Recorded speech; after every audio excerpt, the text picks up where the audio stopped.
Greetings, ladies and gentlemen, and welcome to this latest rendition of Tales from Outer Space.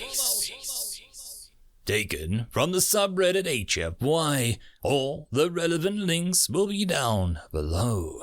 And as always, I hope that you enjoy, and if you do, please consider supporting the channel. Now, on to the science fiction.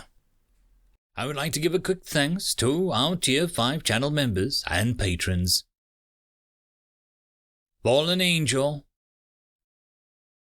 Buzz Killington. Thank you again. Now on to the story. Verse The Ragnarok Protocol, written by eddieddi. As with all things in the human coalition, their ability to have a solution pre-prepared is shocking to most species. When the Federation was invaded by the Zerzak Empire and requested human help, the human response was executed so perfectly it is suspected that it had been pre-planned. Several of their war fleets jumped into contested space within moments of the confirmation of the request for aid being received. One of the most shocking was the deployment of Asa Fleet and the display of what was later known as the Ragnarok Protocol. The following report is compiled from both human bridge crews reports as well as Federation military reports, alongside first-hand recorded footage. On the bridge of the Jotun, Admiral Eric Odinson watched as his ship exited FTL. Around him his fleet arrived in system. His two escorts, Freki and Gary, appeared within 200 kilometers of the ship. Then came Tyr, Thor, Freya, and slipping into the system without any flash to give away its location, Loki arrived on the far side of one of the moons. The rest of the fleet soon arrived after, including the new addition, the grand ship Valhalla, a mighty carrier. On the ground of the system, a Federation mining world not long joined the Federation. The planet had barely finished its stint as a vassal world and just gained its first seat in the council. The Zerzak were landing troops almost everywhere. The frozen surface of the planet was blasted by plasma bombardment. A chill wind dug into anything foolish enough to not wear heavy thermal protection. The Federation forces had been reduced to holding a few key strongpoints. 2 of the rare earth metal mines, the major refinement hub, and 1 of the 2 spaceports. There were 2 spaceports on the planet on opposite sides of the planet, each servicing half of the planet's shipping needs. The call for reinforcements seemingly went unanswered by the Federation. The first the Federation troops knew of the humanity joining the battle was when Zerzak ships started to pull away from the orbit of the planet to engage with the new arrivals. In the void, the fight began in earnest. Coil and rail guns were hurled across the void, striking shields in flashes of energy. The Jotun fired Gungnir, this ship's main spinal weapon, over and over again. Each shot found a target, but not all were lethal blows. Freya opened her hangars and the Valkyrie poured forth. As the enemy grew close, the directed energy weapons of Thor and Surt started to rip the foes apart. But all the while fire was being received in turn. Tyr fell, a kinetic weapon tearing through its reactor heart, sending it up in a blaze of fire. All the while, Loki slipped on, unseen. On the ground, the Zerzak bombardment had stopped, and the raided troops' landing had slowed to a crawl. The Federation troops assumed that the Council had sent reinforcements. That was until the blue and red landers came down on pinions of fire. From these landers came humans. Humans in strange armor. Some wore power armor, some didn't. All had runic symbols on their equipment, and all carried their hip of a primitive axe or a sword. The Federation troops began to panic until the humans informed them that they were there to help. There were several recorded conversations on Federation records that were overheard amongst the humans. Some wondering if they'd seen any real action or if they'd have to set up the crap tents. However, the most prevalent conversation, even amongst the power-armored humans, was if they would be chosen to join the honored dead. It was worth noting, however, that the word used does not exist in the Federation language, so the most accurate translation can be found is used here. the Loki, having done its job delivering the payload of troops and resources to the planet, pulled away to join the battle, only to find the fight had turned far worse than expected. Both fleets were battered and wounded, and the Zurzak fleet was shattered, however. Battle Fleet Esser was much reduced. Aboard the Odin, the Admiral waved away the medic, putting away his eye patch where his glass from the main viewport had torn through it and lacerated his eye. Ordering a status report, his face grew even grimmer as he listened to the status of his fleet. Tyr was gone, Odin was limping its way through the space, bleeding atmosphere, and the Gungnir would not fire again until they could dock for repairs. Thor had detonated its reactor to take out 3 enemy ships. Admiral Eric swore and complained of all of this reckless and thick-headed things to do. The Odin's escorts were gone, casualties of the first volley. Of his fleet, he maybe had 50% of it, and half of that was in full combat capabilities. Luckily for humanity, Valhalla had come out of it mostly unharmed. They achieved orbit around the frozen, windswept ball of ice that was a planet that they'd come to save.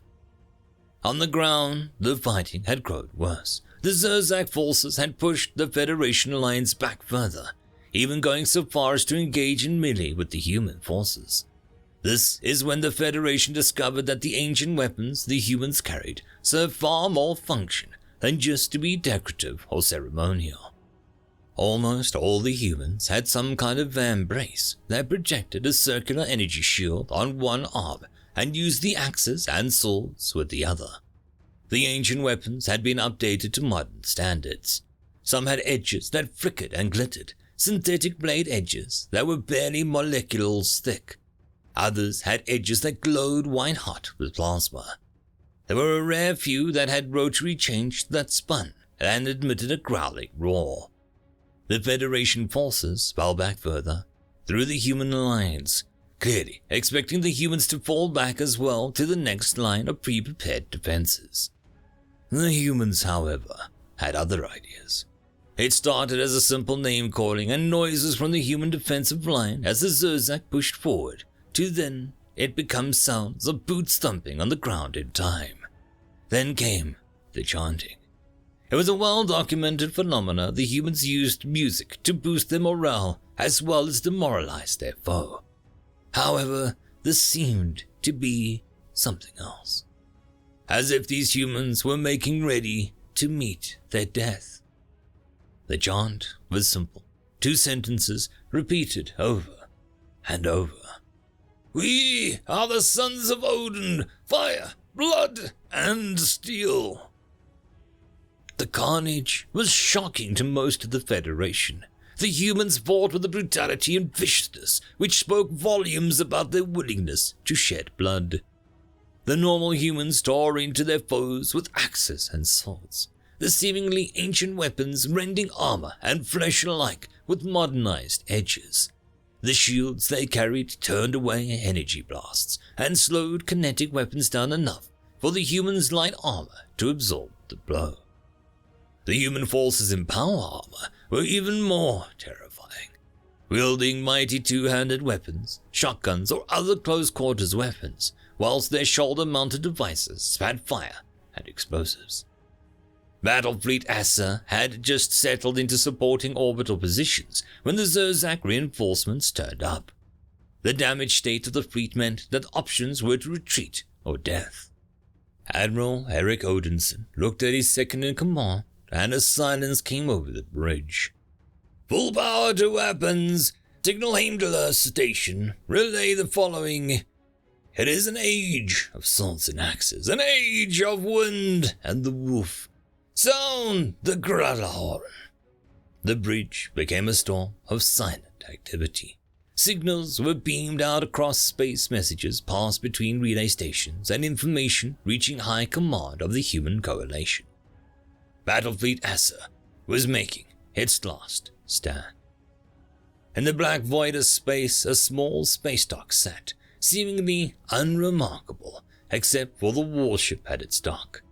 Painted grey and black with red running lights, the emblem of a snarling wolf's head emblazoned on its side. The ship itself was a Titanic capital-class ship, half the size of a horseman, outclassing anything in the Asser fleet by quite some tonnage. The ship slipped its moorings and moved away from the station, vanishing into FDL with a flash of light. A signal was sent off to the Asser strike fleet. "Greifner is broken. Fenrir is free." In orbit over the frozen planet of the Zerzak fleet began landing its own troops to continue the fight on the ground. The supercarrier Valhalla opened like some titanic metallic flower. From within its guts fell huge droplets of metal. Signals bounced between it and the planet. "Ragnarok Protocol initiated. Einherjar has come." On the planet, the humans had pushed back another wave of attacks when they stopped, all looking at one another. The Federation troops were confused. Had something happened to the humans? An enemy weapon, some kind of conditioning? When asked, the humans simply answered, "Ragnarok has begun. Fenrir is coming, and the Einherjar are to march." Then came the screaming sound of burning air as huge metallic teardrops landed. From within them the huge quadrupedal walkers, humanoid upper torsos with 4 legs, armed with huge siege cannons and even a few melee weapons, as if they expected to face down things of similar size. The Federation troops were in awe. So these were the Einherjar, the honored dead of the strike fleet Asser. Titanic war mechanics piloted the spirits of fallen soldiers. Each war machine had a human commander and several uploaded human minds to assist them. The humans broke cover and marched forward. They were singing again.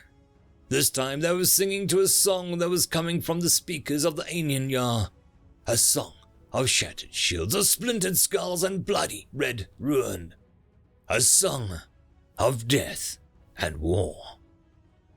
In orbit above the ice wall, the broken and battered Asser fleet held back the Zerzak fleet as best they could.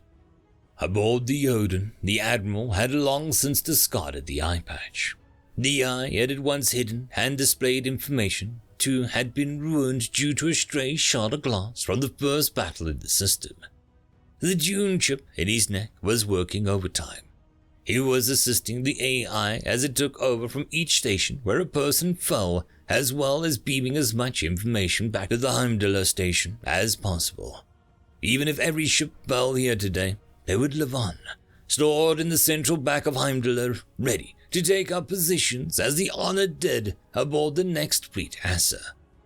Even as the plasma burst destroyed the main command bridge of Odin, the admiral continued his command, awakening to a digital construct of the bridge within his ship's AI core.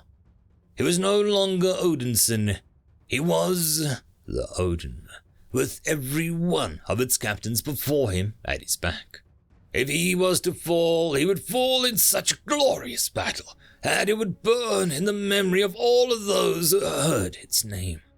Even as the Odin fell apart, there was a flash of a ship leaving FTL on the edge of the system. Fenrir had arrived. What happened next is a topic of fierce debate, but what is known is that the system no longer has a son. From studying human records and history, it is suspected that the Fenrir carried a forbidden human weapon. A human weapon that could extinguish suns. The weapon is suspected to be called the Skull or the Haiti, after such figures in legend that the Asser fleet was based off. The other known fact is that Fenrir didn't annihilate the Zerzak fleet, but rather consumed it, as well as all the orbiting debris, holding the system long enough for further Federation reinforcements to arrive before leaving. The Federation held the system, though it is folly to suggest that they won. The humans won. The Federation simply were not their enemies this time. The small planet was renamed Nephilim, and the system became known as Gnungagap. The battle simply became known as Ragnarok. This was the first time the Federation came to witness what the cost of destroying a human fleet was. It would not be the last. The Federation would soon learn that each fleet would claim vengeance on its own way should it be defeated and broken. Ragnarok was just the beginning. End of story.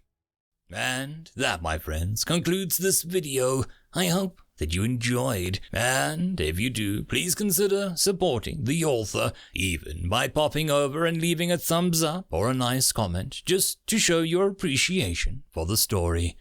However, if you wish to support this channel, there are links down below which will help immensely. I will see you all in the next one, and until then, I hope that you have a fantastic day. Cheers.